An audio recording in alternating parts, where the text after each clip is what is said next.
Back of the Bus podcast coming to you with another comic book review. We got xmenred number 5. I don't know why I put 4 on my notes here. Number 5. This is the Judgment Day tie-in, the event written by Kieran Gillen. As we open up here, if you've been keeping up with the Judgment Day event, which I've really enjoyed so far. We've only gotten the first issue and a couple tie-ins, but so far so good for me.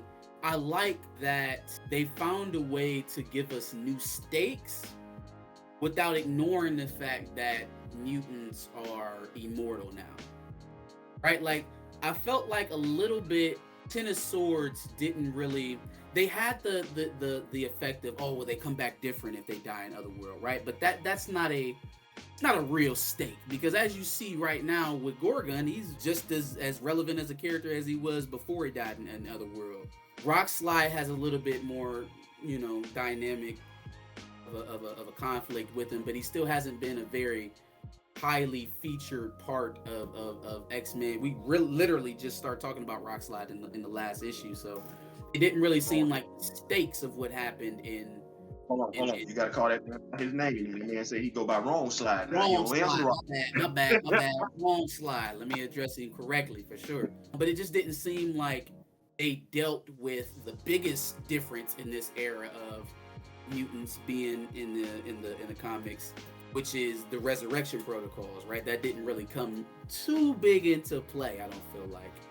This is something that takes that and just accepts it head on, right? You got, on one side, you have an immortal force, which would be the Eternals, right? They have the machine. They live in these pocket dimensions where they're able to perpetually reproduce themselves over and over and over and over again. Then you got the mutants, who live on an island in the middle of nowhere, who have the ability to perpetuate themselves over and over and over. It's the classic immovable force versus an unstoppable object, right? What's inevitably going to happen. That is a better way of handling that than saying, oh yeah, well, I guess they can't die, but when they do die, they come back a little funky. You know what I mean? Right. It's a better way of attacking it head on and just saying like, yeah, death is essentially gone now. So now we have to find a new way to raise the stakes for these heroes. And I think that's been something we've been yearning for since Hickman obviously introduced the Hawks and Pox and then Inferno. Those are the things that at least for an X-Men run, we've been waiting on to kind of get that connective tissue back to House and Powers. The writing is great. Avengers, with Judgment Day, xmenred, the writing is great. I'm looking at it like this, and I'm remembering what somebody else said, someone else who reviews comics, specifically dealing with Marvel. We know we got the stakes, but exactly what are the stakes? Because we've seen superhero battles like this before. Tony Stark died in one. James Rhodes died in one. Captain America, the one from the Skulls, Hydra. He died, he came back. Ragnarok, destroyed, came back. The only person we waiting to come back is Bill Foster. That's another story. I won't go there. So it's like, what are going to be the stakes, the overall stakes of this huge event? It contains 3 teams. Is someone going to perish? Because we're talking about eternal life and everything like that, immortality. Is somebody going to perish from one of those teams, somebody that we connect with, a character that we love and everything like that, that's going to pull on our emotional heartstrings? Is that something that's going to happen for this to be, I don't want it just to be another superhero battle, if that makes sense. Yeah, right. I want some real stakes on the line. We don't talk about them, but the crises have given us stakes on the line. Somebody leaving, somebody checking out. I want it to be something where something is on the line. They can bring the character back, but make it meaning. Yeah, and I think what they've chosen to do, the idea of the main character being the ground-shaking death, I don't think they can do that again for a very, very long time. Like, they just tried to do it with Doctor Strange. I don't know how that's performing sales-wise, but it's not something I'm paying a whole lot of stuff to. Right. It briefly came up in the Hellfire Gala, but it's not, it doesn't feel like earth-shattering. It doesn't feel like the death of Captain America. Right. And as you see that kind of writing trope come up more and more, it becomes less effective as you go. And why I think this story is more effective is because it's not an individual passing that's necessarily the stake. It's the race of people losing their ability to reproduce or to stay I get eternal. what you're That's saying, the, like Gold Ball. That was yeah. oh, whoa, you know what I'm saying? Right, So, you smoke I gold ball, it's want like, yeah, yo, you might have just messed some stuff up. I don't want to tell our fans wrong. It ain't got to be a major superhero, but somebody we've connected with, you know what I'm saying? Major, minor, somebody who's playing a role in the story as we've been reading for the past year. Yeah. So, something like that, because when you saw Gold Ball, you like, y'all gonna do him like that? Okay. Something like that, something along those lines. So we start out here on planet Arakko on the Great Ring, as we saw in Judgment Day 1. He releases his grandfather Uranos to cause some ruckus. He only gives him an hour. Like, look, I know I ain't supposed to be doing this, but I need a distraction. You got an hour. Do as much damage as you possibly can in 1 hour. Now, Uranos is an Eternal who has taken the doctrine of the Eternals and made it as radical as it possibly can be. So the purpose of Eternals are to stamp out excess deviation. Well, in Uranos' mind, anything that's not an Eternal is excess deviation. And so you become to understand very quickly why this man has been locked up for so long. So he pops up on planet Arakko, or he's on his way to planet Arakko, right? We know that from the Judgment Day issue. A minute before he actually arrives, the council is convened and they're discussing on what they should do. Now, they're using a whole lot of words to only have 60 seconds, and that's what I just keep remembering through these first 2 pages. I'm like, damn, T-minus 1 minute? This conversation is going so long. What is happening? Talk. Iska got time to be petty about Ororo being gone again. I'm like, yeah, man, it's too much dialogue happening right now. Too much. But I think if this battle was taking place on Krakoa, they'd have moved faster. Because see, in Arakko, they got this whole thing, they arrogant. It's like, hey man, listen, we tough over here. We run phase. Don't nobody run phase on us. Okay. All right. Yeah, okay. So they're in the middle of deciphering what's actually going on, who the players are, what their next moves may be. They are interrupted, right? Promptly, not only by the arrival of Uranos, but your girl Iska defects again. Okay, she gone. That was cold. She gotta go. She kills Idle, right? Wait, let's break that down, because they turned around, they heard the ruckus, and they looked like this. Magneto, Eric Lensha, like, hey, Iska, we need you. We gotta get ready. She like, you right. And he turned around and he like, you do gotta get ready for me. You gotta get ready for me. She can't be trusted with that power, yo. No, she can't. And you know what? I'm mad that I'm just realizing it now. But when she pulled that shit and Ameth, y'all should have known. Like, it makes so much sense to me now reading it, now that she's had the opportunity to do it twice. But fam, when somebody show you who they are, believe them. That's one of the oldest adages in the book. I don't know if you noticed it, and I know I wouldn't have noticed it, but her original color changed in Ten of Swords when she flipped sides. Yeah. Her color changed again. And so that's an indication. I'm saying this to the readers because I'm gonna be looking for it. She's gold and she turns back to red with the gold accent. Okay, I see it. Red with the gold accent. Be looking to see if Iska, if she changes colors, she's changing sides. She's turning. So that observation, Theo. I'm not gonna take credit for that. I'm not gonna take credit for that. I got that from another YouTuber. Okay. Well, credit to them. Yeah, credit to them. She can't be on my team. She can't be in my company. I can't be her husband. I can't be her friend. Because that could very easily be my head. And she does it so quickly. It's almost as if she's realized the war is already lost before they even start fighting. So I wonder how much of that is predictive. Like, does she see how things are going to unfold? I have a hard time believing that both the mutants and the Avengers are going to lose to the Eternals in this instance. So, what's her weapon though? I know what her mutant power is, but I ain't seen in Ten of Swords. Did she use a weapon? Cause she literally this is a clean cut. That's a clean cut. You're right. I don't know what she did that with. I got a question. Cause she snapped Roberto's neck like that. Then we're gonna touch on something else later on in the book. So my question is you just that proficient with your hands? Like that's what that is? Like did you do this? And that's what I don't, hey man, I don't know. Is it something, is it like a problem with impulse control? Like I can't, it's way too early in this saga to be like, oh yeah, mutants lost already. Or is she only out for the battle so that she don't lose and she gonna try to come back? Y'all gonna lose today, and since I never lose under any circumstance, I literally can't be on your side right now in this battle. I'm thinking it's good, and she might need to go holler at wait, watch this. You ready? This would have been a good time for the Professor Xavier, for the Xavier School of Gifted Children to be around so she could go get control over her powers.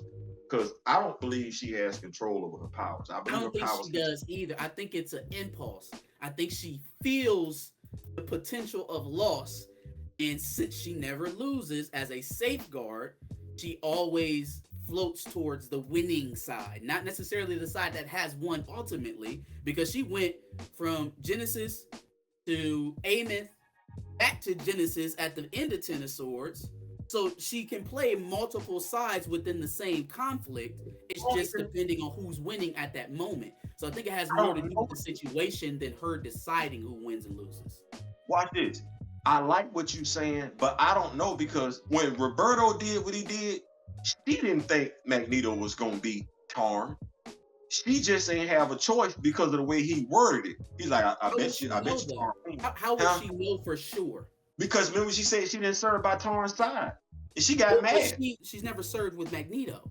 She don't know nothing about Magneto. The only thing she know about Magneto is they approached her months before they even moved to Arakko, when they were still connected, and tried to get her to sit on the ring. Other than that, they've never even met. Right. So what I'm saying, to your point, they've never even met. Remember, she's arrogant. She's an arrogant cuss. She feels like Krakoans are weaker than Arakkans anyway. Understanding what you said, she's never met Magneto, but she does know Tarn. Tarn has a reputation. She's arrogant when it comes to how Arakkans can fight in comparison to Krakoans anyway. I don't see her thinking that Magneto was going to win. She felt like Tarn was going to win, and her power, to a degree, changed Tarn's fate. That's what I'm looking at. Her power, to a degree, because that's the way Roberto was playing it. So he was like, if I inadvertently soup up Uranos, then did she inadvertently make him more powerful by defecting? I don't have an answer either way. What I'm going to stick with is she cannot control her power. So her power, when Roberto did his thing, her power activated and helped out Magneto. This time around, Uranus land, her power activates. She got to be on the winning side. She kills old girl. Her power is in control of her. That's the way I feel. She don't. It's, to me, my opinion. I could be wrong. I'm gonna be wrong again. It's not a matter of impulse. She just had her power refuses to let her take a L, regardless of what the situation is. Which is why she stands down and she don't vote on certain stuff. She don't want to say nothing because she like, if I say something, I might cause the person that I want to win to lose. So let me just sit back and like this. That's just my take. I could be wrong. What a great character to introduce.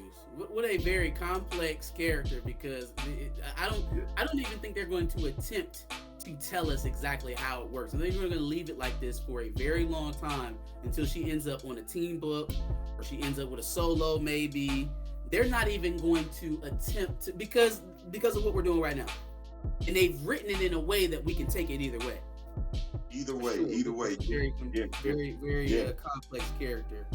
So Kurt is the first one to jump all over Iska, which honestly makes sense, because I don't think anyone else would be able to do anything that could disable her or to even beat her in that moment, other than dropping her ass over an ocean.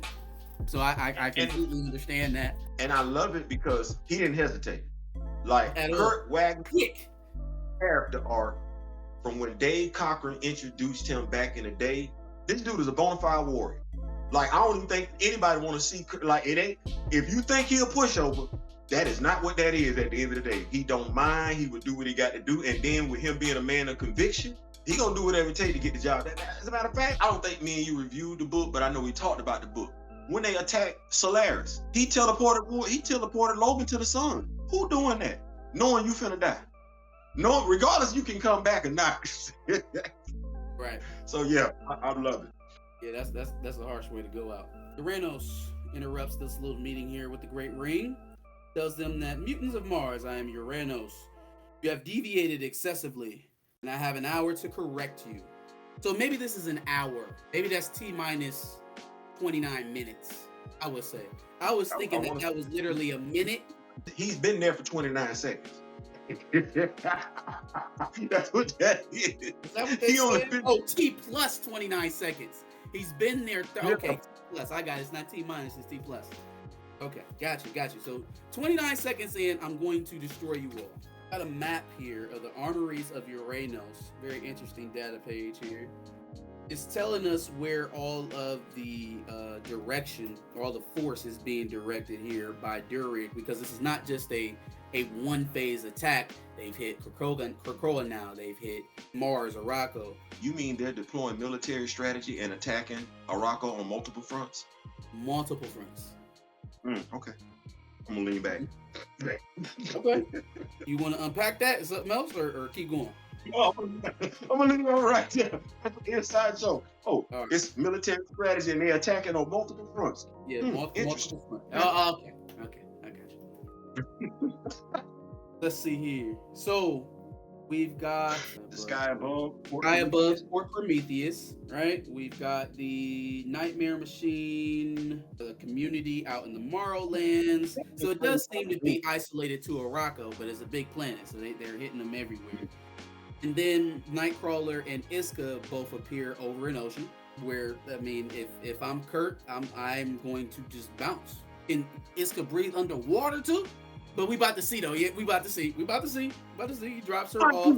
If I got teleportation powers, we ain't gotta do this. Once I get you out, I'm out. I'm out. Yeah. You got another attack going on in the Valley of the Fallen. I didn't even know that there was a monument built to Genesis and Apocalypse, so that was a nice little touch. I had never seen that. But yeah, everybody that was there got slaughtered. And then the Peak, main station, gets attacked as well. So like, these are some pretty key points, especially the Peak.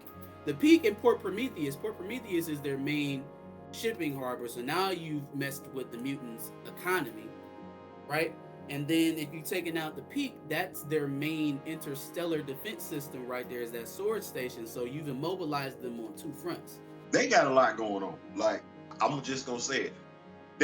I was impressed by, I didn't know who Uranus was, hadn't heard of the dude before, but he ain't playing. Uranos has been locked in the exclusionary for millennia. Because he's so powerful that even in his absence, have you been reading the Eternals run at all with Kieran Gillen? No. See, I gotta say no, just because the Eternals wasn't all that back in the day. Like, they was like, you read the New Gods, you read the Eternals. The Eternals, I've been hearing that the Eternals is a great read though. I've been hearing that lately. That is a great read. Most recently, I would say it's been very, very good. They had an entire arc with Thanos, and he was back on Earth doing his thing, trying to destroy everything, and didn't let anybody know, handle it on their own. So basically, Uranos has these armories that are stored around the Earth, and one of the weapons that Thanos was trying to use was a bomb that would have destroyed the entire planet. And so he was literally minutes away from setting that mug off, only your boy Phastos implants a failsafe that if Thanos ever tries to use that weapon, Thanos goes back to the exclusionary. Which ends up being a kind of a slap in the face to the whole rigmarole of trying to stop Thanos, because he couldn't remember what the failsafe was. Thanos wiped his mind. He knew he had done that, but then he never he couldn't remember that. Thanos came back and took over. That's some of the power that Uranos possesses, and that's why they kept him locked up for so long. But I don't think S.W.O.R.D is feeling any of that, right? Because she comes out in full force for the death of Idle and the destruction of her planet. She's the first one in. Unfortunately, Uranos is not. He's not here for the bullshit, and he knocks. he gives S.W.O.R.D a black eye. Let me tell you something. I haven't seen somebody walk through people like this since I saw Doom walk through the Justice League. Like, I read that comic book. T plus 6 minutes 21 seconds, David Haller is here. T plus 6 minutes and 56 seconds later, David Haller is gone. 30 seconds? Listen, man. Y'all don't understand why that is mind-blowing. He the reason for the Age of Apocalypse. That whole story arc, that was David. It's probably David Haller, Mad Jim Jaspers, Franklin Richards. Well, Franklin's not a mutant anymore, according to Dan Slott. What about Proteus? Is Proteus more powerful than David Haller? Is he on the same level as David Haller? And I'm also talking about in terms of reality warping as well. He warps reality to a degree, but I'm not getting ready to say that he's on David's level. It's probably Jim Jaspers and Franklin. He ain't on Jasper's level. He ain't on Franklin's level. No, he's not. He's not. You're more familiar with the latest Eternals run than I am, but fans that's seen the movie and everything like that. Eternals don't just have one power. No, each Eternal is capable of doing what you saw each Eternal doing. Mm-hmm. They specialize in one thing, but if one got laser eyes, all of them got laser eyes. One of them runs super fast, all of them run super fast. So this dude pulling up like how he pulling up, I'm like, he's something different. He's something different altogether. I can easily see this conflict between the Eternals, X-Men, and Avengers turning into. I think we got another null on our hands that we probably gonna need to handle together.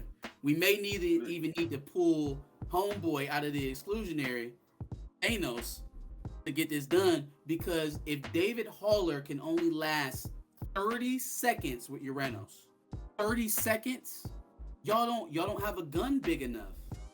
There isn't a gun big enough. We saying that right now. We gonna let's just keep going. You maybe overwhelm him. Maybe eventually you can overwhelm him because you just got so many people and you can come back. But head to head, I'll say this. I don't want to give away too much. Somebody had the Phoenix Force, and somebody caused them to have a brain aneurysm. Right then, right there. Like, because we're gonna get into it the more we go into the story and everything like that. But somebody around here ain't somebody to be messed up. Like, I've seen this dude. This dude, he ain't. Boy, look. The night. Remember when we was reviewing the last comic and we was talking about his attitude and everything? Don't want him going the other way. And I think that's just what happened. Because he was trying to figure out what it was gonna take. He had sat it down, but it's back on you. I ain't gonna spoil it. We'll see. So he's back. They even say there was a momentary lull in the hostilities. Hostilities resume. It takes less than a minute to deal with David Haller, then he's back to Cable, Magneto, and the rest of the Great Ring. Lotus Lago and Magneto combine to create a mutant circuit. Lotus Lago looks like he's putting out pure lead or metal to give to Magneto to try to subdue Uranos. They also give us a quick peek of what's happening across Arakko, because Lactuca is giving them an update of what's happening on the rest of the planet. So we got the Brotherhood of Mutants out here doing their thing, defending. They seem to be the only ones that's holding it down, along with Nova, Richard Rider, who's trying to protect the diplomatic zone. Iska's got her hands full with some sea monsters, taking a little longer than probably what I would have thought, it would have taken her, but water maybe is the way to do it. This big creature, because they said T plus 12 minutes and 29 seconds. Dude is not wasting no time and taking people out. Mm-hmm. After her victory over Nightcrawler, Iska the Unbeaten fell into S.W.O.R.D. Remember, I was trying to ask if there was any relation to S.W.O.R.D. to Apocalypse? Right. I didn't know that was a fit, though. Yeah. Now it said, now he besieges her there. His creatures are many and they fight to the last. Okay, his creatures are many. I was wondering if that big creature standing in front of her was him. That's what I was wondering, but it's just one of his many creatures. Okay, so I'm good now. So S.W.O.R.D. is like Aquaman for Arakko, is what it sounds like. He commands the sea creatures. Magneto, back here. We're 13 minutes in. Maybe we can do something. They got him slowed down. Between the magnetism and the telekinesis, you're actually fighting me. It's impressive. So apparently he hasn't felt resisted at all during this point, is what that just told me, until he met 1, 2, 3, 4, 5 Iraqi mutants. He gives a good little line here to Magneto. I like this. Magneto tells him, "You're everything I have ever fought against." Ah, then it's personal in some way. My condolences. And then immediately snaps out of everything that they just tried to do, all the metal that they just tried to put onto him, nullifying it. We get a gruesome shot of Magneto going down here, seemingly punches straight through the chest. The last time I saw this was when Rhodey got punched in the chest by Thanos. The one-liners are great. As he's punching his way through Magneto's heart, this must be heart-rending. This is a great villain. It makes me think why we haven't seen this guy sooner. Right. Abigail Brand, fix concern. Cable pulls out the biggest gun that he has, and it does not seem to have an effect at all, which is further solidifying my point that I don't think they have a gun big enough. One time to the writer for letting us know where Cable was getting these big ass guns from.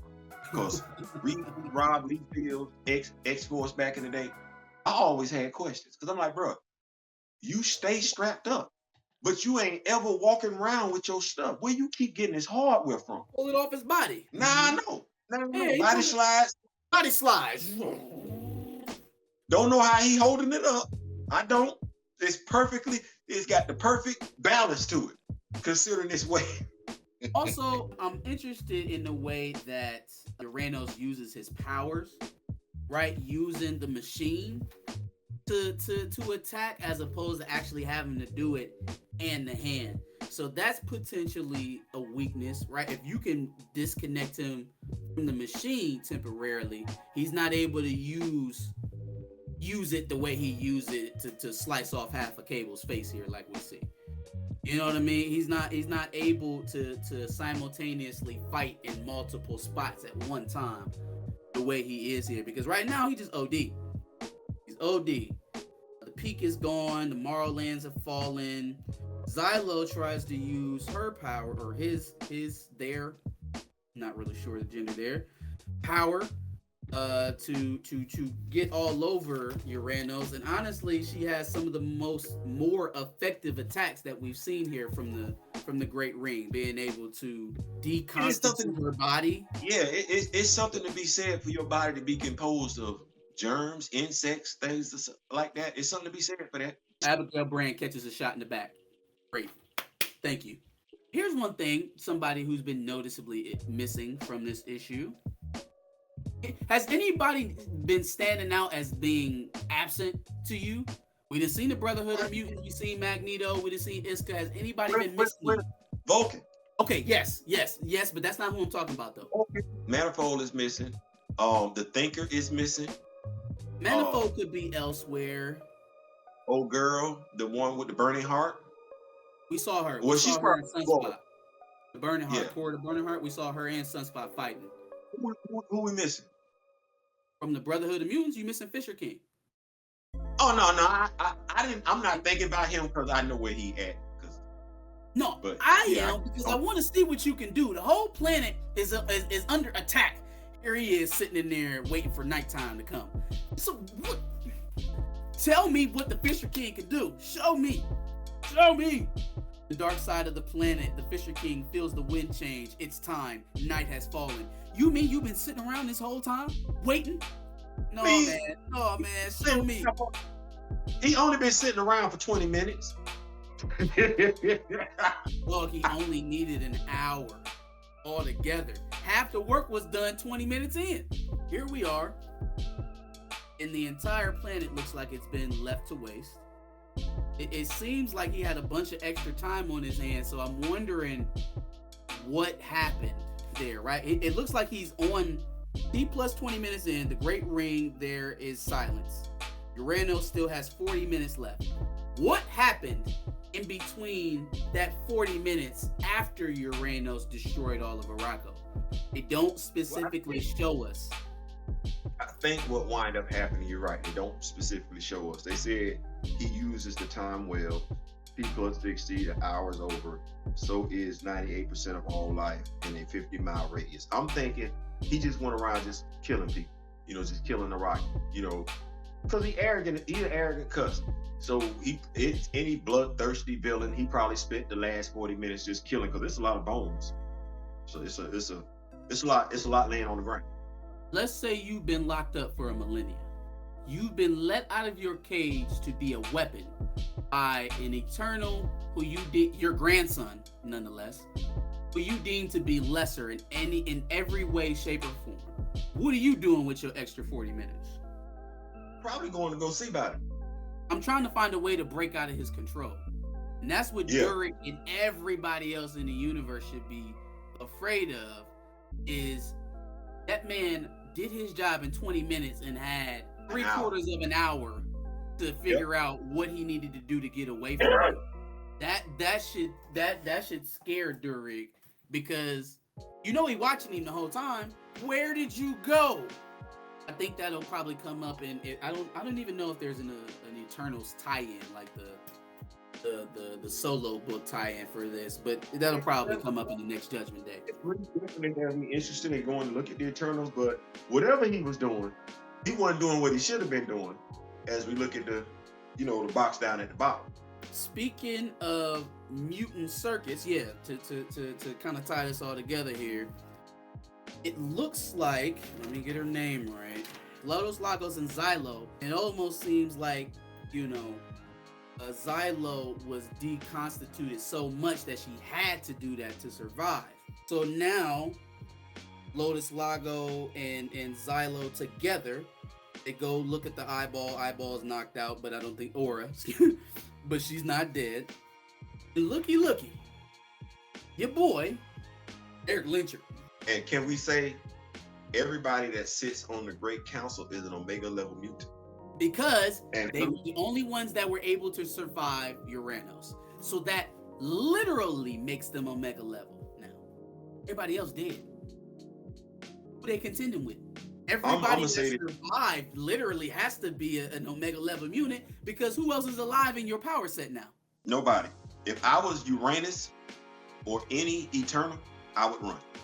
Now, here's my question about that, because we made a point to point out the fact where Uranos strikes Magneto, and he very clearly punches through the center of Magneto's chest. Even if I'm going to stretch as far as I possibly can to say that Magneto is using the metal in his blood to keep it pumping through his mangled heart, there shouldn't be an organ there to push the blood through.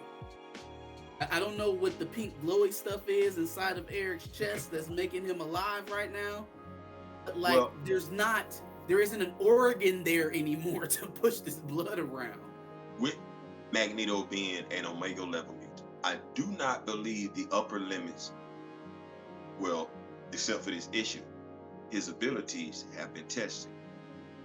I do believe that Eric Lyncher, with his power set, because we have a tendency to get wrapped on magnetism, electromagnetism, because he can control the electric magnetic pulse. I believe that Eric Lyncher is a being capable of existing as pure magnetic energy. I think that's what they're attempting to show us here. Just like with Ororo, I believe Ororo could exist because Bobby Drake, an Omega level mutant, he can exist as water. He can exist as a fog. He can transmutate people into their gas, their gas state, and then put them back together again. Like, so I'm looking at Ororo like she could probably exist just in the heavens herself, because they are Omega level. So I'm looking at Uranus might be fine, but somebody gonna pay for what just happened to Arakko, because we still gotta see what he gonna do. Yeah, they say it in there, like he thought that he destroyed everybody. You should have made sure. You should have made sure. And in this instance, as Magneto says, now that they've taken, a loss here in this battle, that the Seed of Loss now takes command of the Great Ring. So now Eric Lyncher is leading the war effort here on Arakko's behalf, which is a very scary thing for anybody that they're warring against. So, final thoughts on the book. What did you think here for issue 5? of X-Men I love Red tie-in for Judgment Day. I loved it. I love the writing. I love the character development. Like, I like somebody that can tell a great story with characters. And yes, I'm finna say this, and it can be for whoever. We telling superhero stories. There is no agenda here other than telling a superhero story. We have damn near every demographic represented in this book. They either doing something good or they doing something bad. But we telling a superhero story. That's what we got to get back to. And I think that's the thing that great writers understand, is that you can include every demographic and have every demographic do something if you remember just to tell the superhero story. And that's what we got here. We got another great outing. Another great outing from Al Ewing. Listen, Al, we rocking with you over here. I can just envision what he would do with the intergalactic empire.